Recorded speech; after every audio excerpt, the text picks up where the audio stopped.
Merci d'être avec nous. François Fillon a donc donné les axes de la politique du gouvernement pour les mois à venir en prononçant à l'Assemblée son discours de politique générale il y a quelques minutes.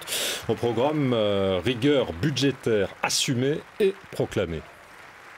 D'un côté, ces investissements massifs pour aller chercher la croissance sur les segments les plus porteurs de l'économie et de l'autre, la rigueur budgétaire pour réduire nos déficits. Voilà tout l'équilibre de notre politique économique.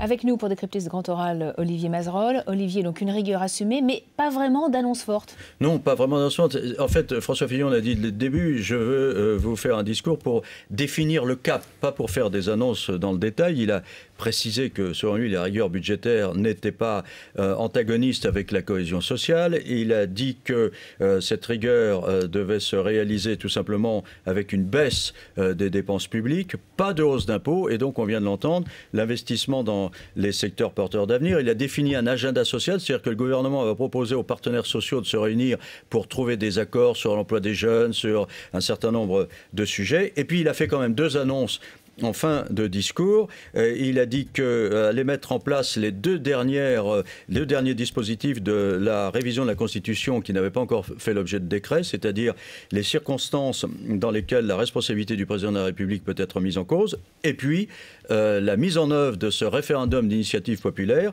c'est-à-dire que les citoyens pourraient proposer l'organisation des référendums à la condition que 1/5 des parlementaires et à peu près 4 millions d'électeurs inscrits demandent qu'il y ait un référendum organisé sur telle ou telle question. Évidemment, je suppose que dans l'opposition, on va dire c'est bien dommage que ça n'ait pas été fait au moment de la réforme sur les retraites.